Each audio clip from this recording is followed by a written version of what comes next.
we need to keep building models that are more and more intelligent and get them into sort of products that people actually want to use.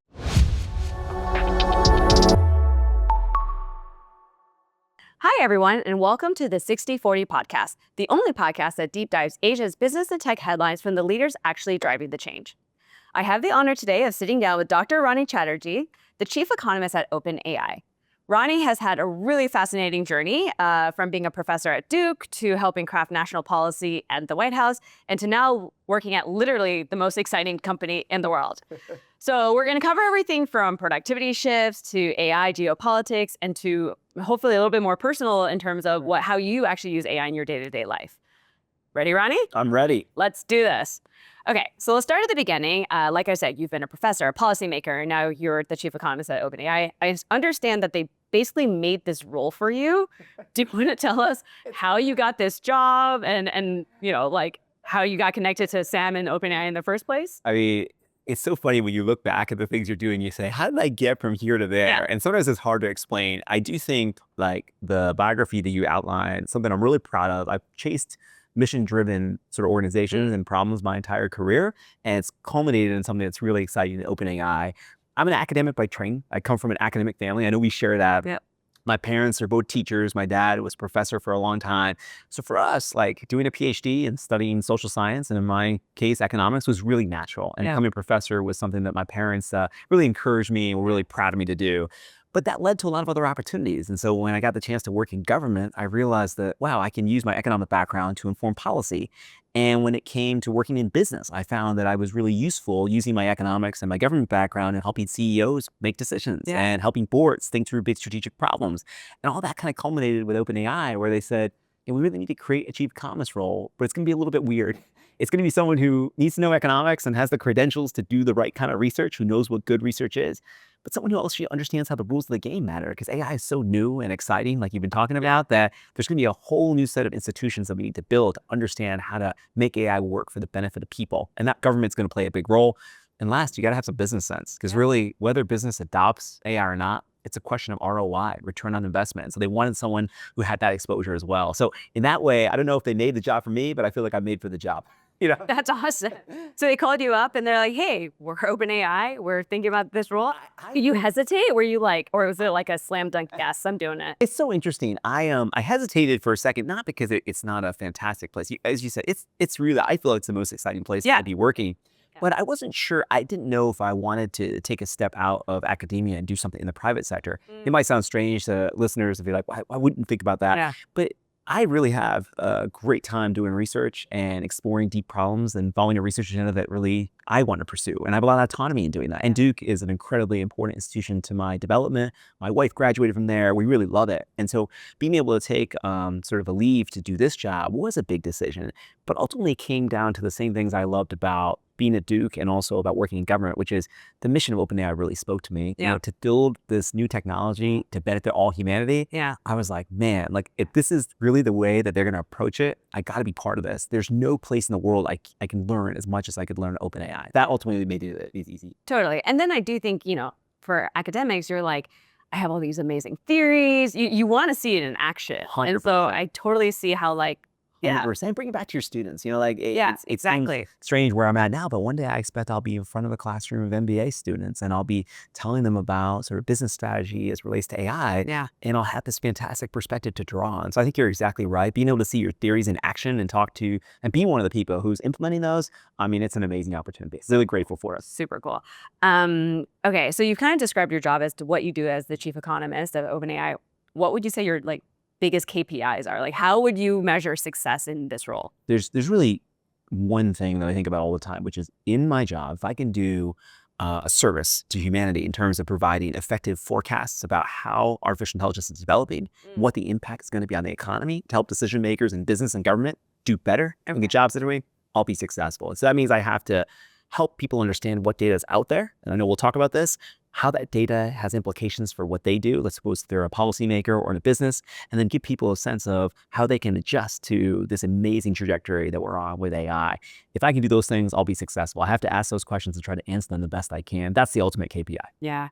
I mean, you are obviously a true believer in AI. I mean, who isn't? I am too. But do you feel pressure in the as being part of OpenAI to like tell the positive story of AI only? And like, how do we also like quantify some of the negative stories? And I mean, how does that factor into that? This was definitely one of the questions I had when I was thinking about this transition that made it not an easy decision. Was to say, oh, when I was a professor, I was able to just, write what I want and say what I want. So would this start to change?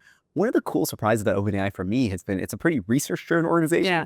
It didn't start off like a normal company, right? So it's a lab and it has lab roots. And so I think a lot of that has been able to be preserved. And someone like me can come in and ask really hard questions, try to come up with the answers. I also think everyone in the company knows that, AI is going to have all sorts of fantastic positive benefits, but there's going to be things that we're not expecting. And if we don't identify those, if we're not able to make that transparent, we're going to lose trust pretty quick. Everyone knows that. So I feel like I haven't felt that transition from being an academic with complete autonomy to a company has been as dramatic as I would have thought.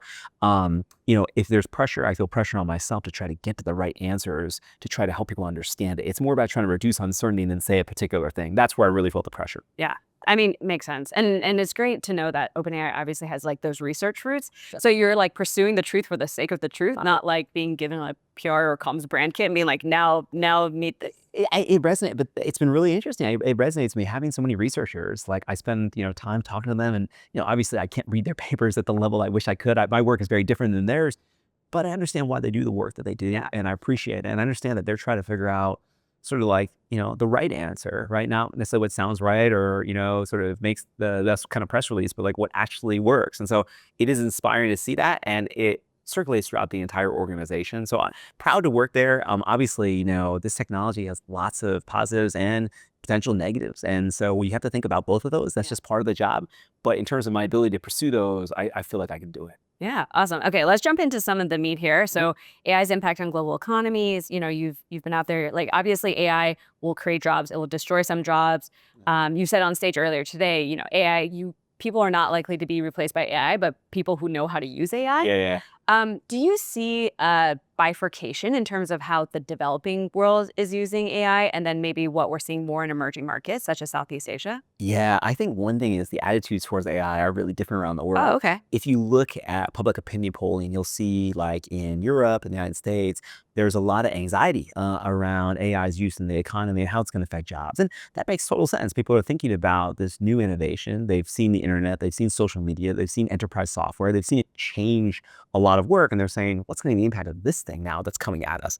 In Asia in particular, and a lot of emerging markets within Asia, a lot more optimism about AI, a lot more excitement. Interesting. And I think it's because there's this sense, particularly from a very young population, like let's say in a place like Indonesia where we sit today, that sees the world kind of up for grabs. They see this potential for countries to leapfrog and move forward. And that includes themselves and their career. So I feel like that's one big difference across sort of different markets that I've been able to travel to. And I've traveled to a lot of them in this job. Yeah. A lot of optimism among younger folks, in particular in Asia, compared to other parts of the world. And I think that just reflects demographics and local economic conditions and just the changing geopolitical context that really makes people think about their role in the world differently. That's the biggest thing I've seen. Yeah, I mean, AI is, if you think about it, it's like if you're a developing country, it's like, okay, do I follow this like well-trodden path into like rising digital middle class and then you keep going up and up versus like AI is kind of like a black swan event. It's like, oh, wait a second. We can like rewrite a lot of the rule book of what we knew about how economies develop. And this is, you'll know this from all your work with entrepreneurs. This is like growth hacking of a different kind, Yeah, right? exactly. Like inside, now it's like not just necessarily getting you more users, but actually growing your economy in a different way. Yeah. And I do see that. I feel like in a lot of countries that are on their way up in the emerging markets, they're saying, oh, well, we don't have to necessarily do things the old-fashioned way. AI is going to be a force multiplier. Right. And that's really exciting. And I think it's up to the countries, their policies, their business leaders to make that a reality. And it's up to organizations like ours to provide people with the tools and the access and let them go with it. So, but I think that is a key why people are more optimistic. And also why there's more anxiety, I think, in the West. Yeah. Yeah. But then I think at the end of the day, one of my recommendations would be, like when I'm in Europe and I talk to folks there, is I think European companies, European consumers, them using it, they have the same potential. They can build the same kind of things. Right. And so I definitely understand the pessimism and the skepticism, and you have to listen to that. When you're an economist, you don't want to just hear the good news. You have to hear about how people are perceiving this, how they're going to use it. But I actually feel there's a case for optimism in a lot of places, but it's more pronounced in Asia, that's for sure. That's awesome. So if you were advising, the government of a developing economy here in Southeast Asia, and you're like, here are 3 things you need to get right if you're trying to growth hack your own economic growth, what would you tell them? Well, with humility, because I think even having worked in the U.S. government, I'm well aware that, I didn't have all the answers, and certainly to come as an outsider, I wouldn't have all the local context. But what are the things I think are really important that I would ask their experts to consider? One is like, how is your education system going to be designed for this new world? Now, I spoke to some amazing university students at the University of Indonesia yesterday, and I was just amazed by how much they're on the cutting edge, how much they know about AI, how they're using it. Really exciting. But does every student in Indonesia or across Asia have the same kind of access that those students have? If it's anything like the places I've been, probably not. And so how do we make sure that more people are getting this as part of their education and that they're using it responsibly? I'm a dad, as we talked about in the discussion before. It's like, I don't want my kids to outsource critical thinking to AI. So how do we build into education so students in Asia and around the world have access? That's really key if you're advising government to make sure you're integrating the education system in a way that's locally consistent. The second thing is just infrastructure. This stuff is going to create this huge demand, already a huge demand for capital investments to build large data centers and data centers that are connected to energy sources. And if you don't have that, if you don't have that infrastructure, your destiny is going to be more difficult for you to control. And I think that's why OpenAI spends a lot of time with our OpenAI for Countries program to help countries think through some of these infrastructure needs. And so if I was talking to the energy ministers and technology ministers in the country, I would ask them about their strategy to build out the infrastructure and how to make sure that their countries are seizing the opportunity of AI. Those are the 2 big things I do. Okay. Education, designing the education system to incorporate AI and teach the students how to use it. And then, of course, thinking about your own infrastructure. Those are the 2 top things. Okay, fair enough. And then, I would say maybe being out here in Singapore, in Jakarta, there is a sense that like the US and China are just winning the AI race. Do you kind of agree with that framing? Like, is there a genuine AI race? And then is it a winners take all kind of market? Or is that, do you fundamentally disagree with like the premise of that setup? I think that a lot of nations are going to benefit from AI. So this notion of a zero sum where, Southeast Asia is not going to play a role, I definitely don't accept that. I do think, national competitiveness and national security, really important parts of how AI will affect, the countries around the world, including, my home country in the United States. But I think a lot of countries can benefit just the same way a lot of countries have benefited from the internet or other technological advances. I think you'll see something similar with AI. So I actually think when we have that frame, we probably miss a lot of nuance in the world. Countries that are going to do things locally that could be really amazing. Like here in Indonesia, for example, I talked to a bunch of folks who are building really local solutions, right? They use a lot of global tools for search or for shopping or for AI, but they're building local solutions on top of our APIs to do things for this market and get to build fantastic companies. And so I don't see any reason why we can't, locally win on those application verticals, even when we're using sort of a global toolkit. And I think that's why it's not just going to be, to the benefit of just 2 countries. A lot of countries are going to benefit from it if they develop the technology well.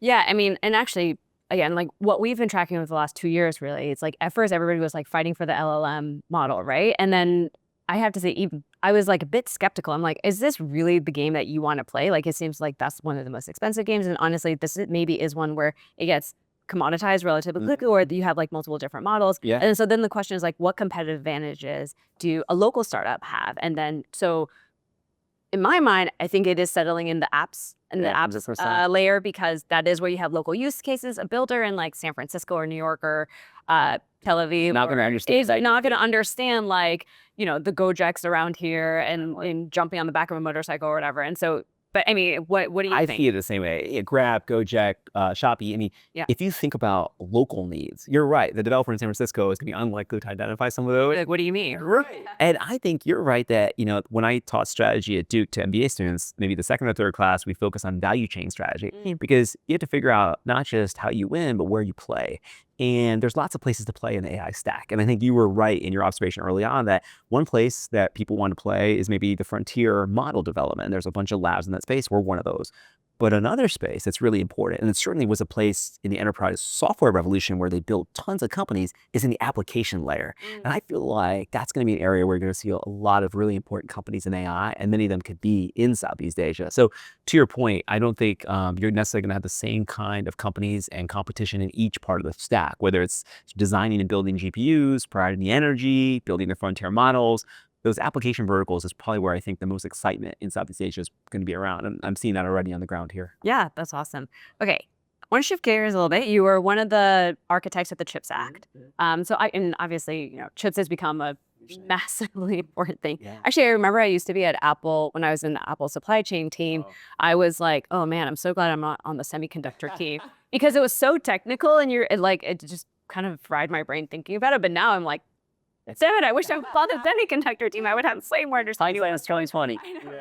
So it's become like super critical. So, I mean, how do you see kind of the supply chain and value chain for the global chips supply chain kind of diversifying? And then, because there are obviously some very key risk points, especially when you get into the really cutting edge technology. Do you think we're like overly weighted, or is there still too much risk? How would you diversify it? I mean, your experience, working on global supply chains, taught you how important that is in terms of having sort of global supply chains contributing to economic growth and business prosperity. And so for a long time, we had the Econ 101 playbook, which said, hey, let's just make things where they're the most cheap, regardless of any other consideration. And that's could be really good for business in the short term. I think what we realize with chips, though, and there's a couple critical technologies, is kind of like Econ 102, which is if all the production of those critical inputs, and let's say chips in this case, are just in one part of the world, and you were ever to be cut off from that, that could have really disastrous consequences for your national economy.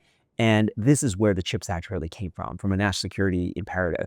And in that regard, the United States came together, Republicans and Democrats, which is really interesting, to invest $52 billion in semiconductor research and development to make sure we're on the cutting edge in the United States, but also to build factories called fabs. And so I was proud to work with a team to implement that in the last administration. I think two things to say is one is I think they are building these fabs all around the country, and it's really exciting to see.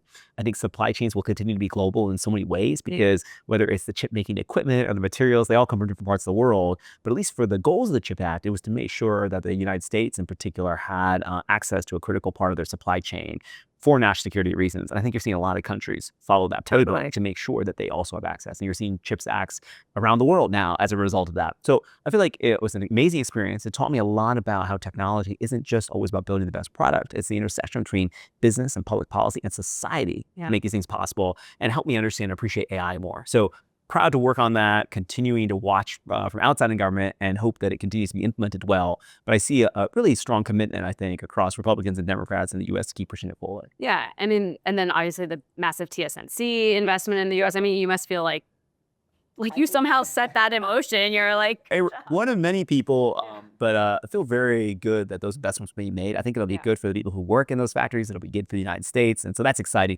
I do think, though, the devil's in the details. So making sure that you build on time and you're able to get up to sort of scale to make sure the yields are where they need to be. I know, right? You know this from your work, so it's exciting. It's very, very hard work, and I'm really excited to see all the innovation in that space. And going to watch it really closely over the next decade. Yeah, one thing I think about, like around Southeast Asia, really Malaysia is probably the only one with who has a proper shot to really developing an advanced chips economy, given the history there. But then the level of work it takes to kind of coming up with, to being able to develop, a basic chip that just goes into a day-to-day electronics versus developing the most critical, super cutting edge, frontier level chips. It's a huge jump in terms of technology, knowledge, everything, right, across the board. How do you think governments and regional clusters, if you will, can actually move themselves further up that value chain a little bit more quickly? I think, most of the work in that area is going to come from doing more research and development and getting access to cutting edge tools to make it happen. And so I think you're seeing countries around the world start to invest in that. For a long time, software was cool and hardware wasn't that cool. But now you see a generation of students who are maybe thinking, wow, hardware is kind of interesting, right? And hardware is a big part of the AI stack, right? And so I think you're going to see more attention there, more research and development there. Countries are allocating more funds to invest in those areas. That's, I think, going to be really key. But the supply chain is continuing to be global, right? I mean, I don't think you can localize all parts of it, particularly if you're a smaller nation. So I think probably picking your niche, figuring out where in the value chain, going back to our other conversation, a country is going to play is probably the most important thing. And you see that with AI as well. Some countries are going to play in some parts of the stack and not others. And you'll still rely on a lot of global cooperation to make that work. Yeah. I mean, and then when it comes to the hardware itself, it's when we talk about chips, we're obviously talking about a minor component, but actually with the advance of robotics and all these humanoid robots, hardware is it's really, I feel actually about to blow up. But yes, it's huge. It's not just mobile phones and iPads. I think robotics is one of those things I'm really excited about. One of the things that I at OpenAI, like I'm excited to learn more about, because I think it's going to be a big part of the intelligence revolution Right. that people maybe aren't thinking about enough, which is, robots could play a great role in the manufacturing of these high-end products that you're talking about, and make it more reliable and help countries like you're talking about get into the game. So I think it's really exciting to watch. Yeah. And then on the knowledge transfer, I mean, again, I speak from my Apple experience, but what obviously really worked was being able to both deploy a lot of like American engineers, frankly, into China for long periods of time to kind of train up the factories, but then also the cross deployment of Chinese engineers and Taiwanese engineers into like Apple or into Silicon Valley in the US as well. And so there's that cross sharing of knowledge. And so I do feel like when it comes to like high skilled talent, it needs to be a little bit more porous. Yeah. And so it's like university students coming back and forth, doing your PhD back and forth. Like then that was kind of the trend we were on, obviously, for many years, like 20 years. Well, I'm a product of that. My dad was a foreign student, and so he came to the United States, right? Yours too. So it's a big part. And, talent is the other piece that, we should talk about, which is like access to talent. How many STEM graduates are you graduating in the countries that we're talking about? So in Asia, you see some countries like in India, for example, they're graduating 1.3 million, some large number of graduate students a year. In Indonesia, it might be somewhere like 300,000. So trying to figure out, how do you produce more of these grads? How do you attract talent to your country, especially at a time when global talent can move, anywhere? How do you make your country the place that they want to go? So I think that's going to be a big part of the story. And really, data and talent will be two ingredients to the AI story that, people need to be talking about. Yeah. Okay, let's talk a little bit more about sector by sector. Like which sectors do you think, which industries do you think are like particularly resilient when it comes to the advent of AI? I don't mean resilient as like a good way. And like we don't need AI. That's a good thing. But where jobs are like relatively protected, or and which industries do you think that maybe are more likely for disruption, but people aren't actually looking at right now? That's really interesting. I mean, I think in terms of the places where it might move slower, partly in large part because we want humans in the loop in a very serious way, are things like education and healthcare. Yeah. Ironically, there are some tremendous benefits that we could probably have in those sectors. But when you think about AI's role in the classroom, I think many of us, as a parent, I can speak to this, we're going to want humans involved in our child's education, And so regardless how capable AI is, it will be probably slower to move into those settings, education and healthcare, than it might be in a call center, for example, where it can do the functions there much more easily. So I expect to see it in sectors with, less regulations, less sort of value around sort of humans being in a loop. That's probably where it moves faster and where the ROIs will be faster. And I think in the end, each country, each organization will have different sort of judgments on this. Some people, if you think about the situation in a place like Japan, where elder care is a really important issue, childcare is a really important issue, and there isn't enough humans to populate those sectors in many cases, from my understanding. Well, the attitudes towards how AI is used in healthcare and education might be different than in other parts of the world where labor is more plentiful. So I think you'll see some differences, but I think healthcare and education are two places. I think when it comes to commerce and retail, those are areas, or customer service and back office functions, jobs that can be done remotely. These are areas where AI will move faster, and people will need to adjust around that. And that's where I think about the robotics, because up until now, like when people think about the disruption of jobs with AI, you're really thinking about like the white collar, like more office oriented jobs, because I mean, yes, it's a massive tool there. But then when you introduce robotics, and actually a lot of the blue collar jobs also start to look like maybe they could be disrupted as well. Yeah, and we'll see how robots develop and what they're capable of, what they're good at. We're still a ways away from seeing that kind of development, but I think we're going to have to monitor those innovations just like we are with AI. Of course, right? Jobs. I do think it'll be interesting to see like which things that people just prefer to have humans to do. Like look at the conversation we're having now. Like at the end of the day, we could probably have my ChatGPT talk to your ChatGPT, right? And it could be a pretty good conversation, but no one would watch it, And I think it's kind of like, even if robots could shoot 3-pointers better than Steph Curry, would you really want to see robots play in the NBA finals against other robots? So I feel like that's an interesting thing to think about, where humans are just going to be more interesting and important. We'll have that connection. And that I think is going to create whole new and interesting opportunities. So basically, we're just going to accelerate current trends, which is everybody becomes a YouTuber. Everyone's an influencer. Everyone's talking brands. Everyone's selling stuff. But, I also wonder when it comes to, human connections in other ways. Like, I think the ability to spend time with your relatives and your family, these are things that if AI can do things that are on your plate, like clearing your email inbox, do you have more time with things you actually enjoy, right? And so that's kind of interesting to angle. That's what makes me feel optimistic about it. It's not that it's going to be all good all the time and there'll be no downsides.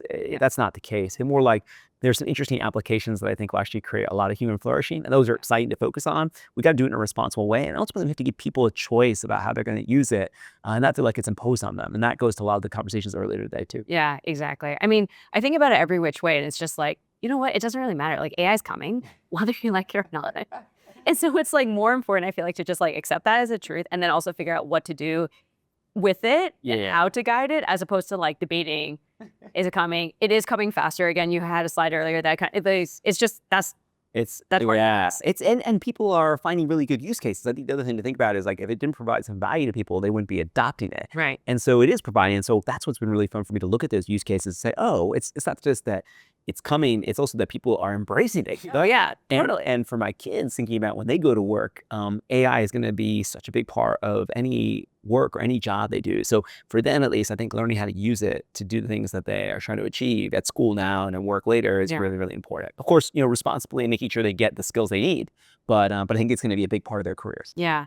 Okay. So then I kind of want to touch on regulation really quickly, because there have been some bills in the US to try and regulate AI. I mean, Sam Altman's been quite open about this as well. Do you feel like AI as a technology, it's too early to regulate AI, mostly because we haven't quite wrapped our heads around what it is? Or do you think that there's could be actually like responsible steps towards regulating of AI? And then what shapes or forms would that take? No, definitely. I think there's responsible steps we can take. I think first the role, as I think about it now, sitting in the private sector side of it, is like we have to be able to give policymakers really good information on where the technology is going, what the capabilities are, how it's being used, right?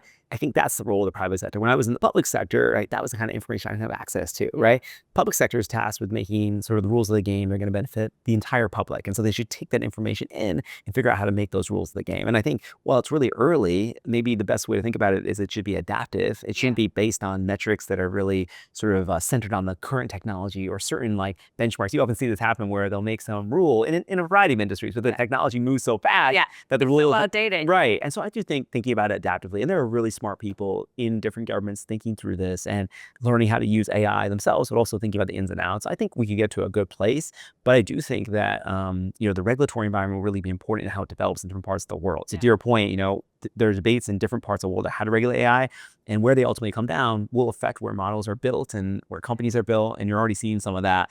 So while it's early, I still think thinking about these issues is also really, really important. Yeah. I mean, I definitely have two minds on this. Okay. So on the one hand, I worked in DC for a while, worked for DHS, which is, not anything I'm particularly proud of. But anyways, I was a federal contractor for a bit. And on the one hand, I really feel like, to be honest, like most policymakers are not, technically knowledgeable enough about AI to actually make particularly like insightful or nuanced regulations. And so that does give me concern in terms of like being like holding back some of the startups and the technology from developing and achieving its full potential. On the other hand, I think if you look at the advent of social media, and again, we both have young kids, but I actually feel like that wasn't regulated enough, and it has caused some pretty serious damage and harm to an entire generation of kids who kind of grew up with like unfettered access to social media. And so I guess those are the two different aspects. Those are the two different sides. Yeah. I think they're really important. I mean, this is why I think like it's not too early to gain evidence, to figure out how it's affecting education and critical thinking. We need to learn that. Yeah. And I think while policymakers, they'll never have as much information as people who are building the tools. That's just natural. Yeah. They're going to focus on making the rules of the game for benefit everybody. That's their job. And so that's why the two-way exchange is really important. We need to hear from policymakers, hey, here's what's really concerning from the citizens I represent. And we need to give them the information of, here's how the technology really works. So they can design rules that actually will benefit the public. You wouldn't want to hold back technology from having benefits to people because you didn't understand it. So having worked on both sides of it and learning, I'm empathetic on both sides. I know companies want to move fast, and that's kind of the representation of what they don't want to like submit their AI code base to somebody to it's like 5 years later they're gonna be like, this is bad, and you're like, it's too late. And policymakers want to protect their constituents. Of course. And so of course. So I think, look, it's not going to be always like elegant and perfect, but I think that exchange is really important. So wherever I can help that, I try to. Okay. It's probably a little too early to write like a hardcore policy or regulation around it, but it's not too early to start dialoguing and starting to share the information. Definitely. Any sort of command and control regulation, given the technology is just developing, is really, really hard. Yeah. But that doesn't mean government shouldn't be involved. Government should definitely be involved all around the world in trying to figure this out. And I think you're seeing that. Okay, cool. For this last bit, I kind of want to shift a little bit more to just your experience working at OpenAI Sure. and what's it actually like on the inside, because I think everybody looks at it, they're like, what?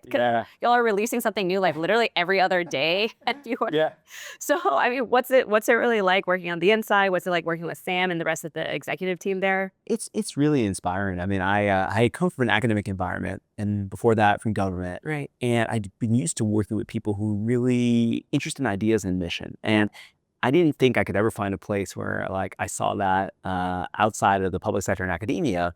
But I found that at OpenAI, where I just think people are really sort of animated by the mission of why we're there to benefit all humanity with this new technology. And the idea generation and the discussions are really special. And it's a smaller organization than a lot of the big companies you read about. So even though people know us now because of ChatGPT, it's pretty small. And so that allows these dialogues and these conversations that remind me of being a student again. So I do feel like that's the vibe for me, being a student and learning from the people at OpenAI. The research DNA really affects the rest of the organization in a big way. So I feel like, well, many of the newer people who've been hired aren't researchers. They're affected by the legacy of research in the organization in a way that as an academic feels very comfortable to me. So those are two things. And the last thing is things move so fast. I have to say, well, your point, when I arrived, I mean, I think we released like 12 products in 12 days. It was like the 12 days of shipments, which is like a play on the 12 days of Christmas. And it was like amazing. I never understood like that something could happen that fast. But our product team did that. I was like, wow. And so, having worked in government and academia, I think that's probably the biggest difference is just everything moves so quick. And trying to adapt your own work style to match that pace has been sort of, for me, I think the biggest change, and learning along the way with great teammates to help me out. Yeah. Okay, I have to ask, is Sam your actual manager? Do you report to him? And does he run like one-on-ones with you? What's he like as a manager?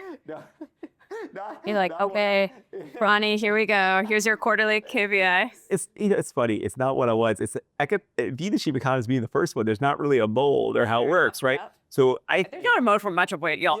No, you're right. So for me, I feel like a lot of it is explained to everyone around the organization, right? About here's where I think economics can make a difference. Here's where I think it can help us in terms of how we think about pricing. Here's how I think it can help us when we're going to think about A/B testing on the platform. Here's where it can help the go-to-market team. Here's where I think it can help our communication with policy or CEOs. That's really, like, for me, the key determinants of the KPIs. I don't really have anybody who's telling me, these are the 3 things you need to do this quarter, because it's such a unique, different kind of job. But I do feel like I get a lot of support in terms of when I do want to push on big ideas from Sam to everyone else. There's a lot of excitement and say, go for it. I think that's probably the biggest sort of management ethos there is like, do something big and we trust you. And that is an amazing way to work. So that's kind of how it is, more than the one-on-ones and the get directly getting managed or things like that. Okay. So you're using economics to influence a lot of decisions within the company just as much as you're doing it like externally as well with like government and other counterparts. Definitely trying to give where it's useful. I mean, obviously there's experts working on each part of this, but I can provide an outside perspective as someone who's an economist, say, oh, okay, here I looked at the numbers, or I have this experience, or here's this analysis we did. I try to help people where I can. Sometimes it's more useful than others, but it's a really important part of my job, sort of being like an internal viewpoint and source on this stuff. Cool. All right. What do you think OpenAI absolutely needs to get right over the next few months? I mean, I want to say years, but I feel like we all think in months now. So what do you think OpenAI really needs to get right in the next few months in order to maintain its like market supremacy, if you will? Such a competitive industry. So we need to keep building models that are more and more intelligent and get them into sort of products that people actually want to use. Those are really the 2 things I think about. It's like, you got to keep improving the capabilities of the model. There's no other way to think about it. People are expecting a high level of performance, and the research and applied engineering teams they're doing an amazing job with it. But then you have to put that into a product that actually makes sense. ChatGPT is successful because of the intelligence, but also because it works. Right. And it's easy to use. It's accessible. Totally.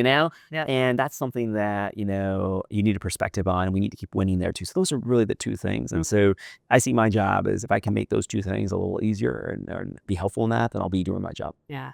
And then on the tech development, like if you look at the growth curve of maybe, let's just talk about like ChatGPT, do you feel like we're still on like the really steep part of the curve in terms of like the advances that it can make, or have we started to plateau a bit? I'm pretty optimistic that a lot of the new sort of developments are going to continue to accelerate. So what you see, every 3 months there's someone who says, oh, the AI revolution is over. There's been too much hype. And, look, I try to just be level about it. I think I try to look at what the model's doing today for me and what I was using for a year ago. So choose something like deep research, where I wasn't using as much, let's say, a year and a half ago, and now it's like a staple to how I do everything in my life.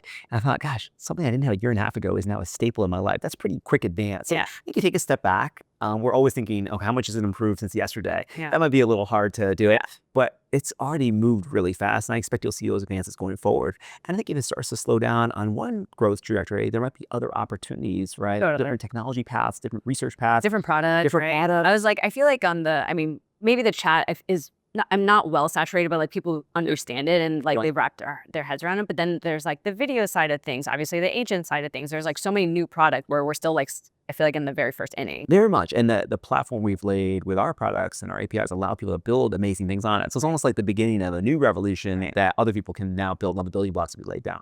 Yeah. Okay. For you personally, what is your best or like most frequent use case of AI? Oh, for me, Your day-to-day. yeah, my day-to-day is I try to pay attention because I travel a lot to what I'm eating and how I'm managing my diet and fitness. And one of the things that's really important to me is like, how do I know how many calories is in something? How do I really keep track of what I'm eating today and whether it's all going to add up to get me where I want to go? I used to keep food diaries. I use different apps around fitness. So like my fitness planner or whatever, it was like so annoying. You better plug it in. Yeah. Now I just take a picture of everything I eat and ChatGPT helps me figure that out. And, it often tells me things I don't know, but most importantly, it just helps me come up with a system. And I feel like that's where, for me personally, ChatGPT is such a useful advisor, like basically a sounding board to help me do things that I want to do, help me achieve goals that I wouldn't necessarily be able to achieve if it was just me. So I really enjoy that kind of decision support and help. And I think diet and fitness is a cool application. There's so many others, but that's really the one I've been using ChatGPT as an executive coach. Oh. So I'm like, I came out of this meeting, like, I lost my temper or I felt weird about this one, like talk me through it kind of. But that strikes me as something very similar where it's like you want advice. It's something you might not be able to ask a colleague. Like nobody wants to sit next to me and tell me exactly what I'm eating and how many. All right, and they'll do it one. They're like, oh, right, exactly. you're so needy. Yeah, exactly. Yeah. But for ChatGPT, you can do that, and it's really useful. It helps me achieve my goals. And so I feel the same thing for you on the executive coaching. So I found those use cases to be really exciting, and it's a really unexplored frontier from the economic impact too. Because for you, if you increase your productivity as an executive, if you're doing better at work, this is a tremendous sort of application for ChatGPT that's beyond sort of the magic of agents, just being an advisor. Yeah. And that's really important. Yeah. Okay. Last question before we close. But obviously your kids are using AI, but like as a parent, how do you kind of like balance the critical thinking? I mean, there was that study that recently came out that's like the critical thinking is like you retain way less information when you're using ChatGPT. Yeah. So as a parent, how do you think about like, building up your kids' brain, their knowledge base, but then also enabling them to actually use AI going forward? I can grab it all the time. Actually, my kids don't use it that much, to be honest, because there's in these early grades in elementary school, middle school, where they're learning so much foundational knowledge. You want them to learn hard way. And I actually probably encouraging them sometimes on the weekends to be, hey, you can go deeper. Because what I find as a person who's done a PhD is later in my career, like I can go deeper on the things I care about. I can ask that second and third and fourth question. It helps me do critical thinking. Yeah. But I think for my kids, I have to allow them get the basics first, and then they can use AI to do amazing things. So it's sort of like when I taught my kids math, we don't start with a calculator. You start with having teach them the basics of sort of numeracy, right? And then later, when they start to do calculations and higher level math, well, some of those calculations become easier to do with the calculator, so you get to the higher level concept. That's at least the way I think about it as a parent. I don't want them to miss the basic stuff, right? But once the basic stuff is understood, then I don't want them to waste some time doing all the long division by hand. I want them to go on to the higher level concept. Right. If AI can help them do that, oh man, it'll be a game changer. But it's going to be up to parents and teachers in different parts of the world to figure out how they want to do it. For my kids, that's how I think about it. Although, they don't listen to what dad says. I was going to say, do they push back? Are they like, why are you making me do this? I don't need to write a paper. Let me just ask ChatGPT. My kids, they really, because I work for OpenAI, they like to give me a hard time. Yeah. They decide not to use AI more than the other side. Really? Yeah, I try to say, hey, you could use it for this, you could do it for that. They're like, Dad, you're not cool. When I bet they brag about it at school. That my dad works. ChatGPT. I wouldn't mind. They could indulge a little bit. They could do that. Yeah. But I don't know. I hope they are proud of me. But now at home, it's if I say jump, they don't say how high they're doing. Good kids, right? Good. It's good. That's a healthy relationship. It's a healthy relationship. They don't have too much deference to me. Okay. Final big thought. Let's go a little optimistic. What kind of future do you hope AI helps us all build? Man, it goes back to my kids. I hope that they have the opportunity to work on the problems that most excite them, and they have a toolkit that can help them make advances that I can't even imagine. Because right now, I think the problems that I'm interested in, there's so many questions I have around these things, around the impact of AI on the economy. And if I could use tools like AI and other things that we can't even imagine to answer those, and what a fulfilling life that would be. And I'm hoping that my kids will have the opportunity to have, jobs and careers that are really stimulating, but the toolkits I help them go further than I went. That to me would be the optimistic scenario. And that's a transition we need to manage for. Amazing. Okay, Ronnie, this has been such a fun and high energy conversation. We're so happy that you're here in Jakarta. That you've been able to take the time to join us at Asia Economic Summit and the 6040 podcast. And obviously, I wish you all the best in terms of processing AI to the world. Thank you so much for having me. It's been great. Thank you. Okay. Thanks, everybody, for joining the 6040 podcast, and we will see you next time.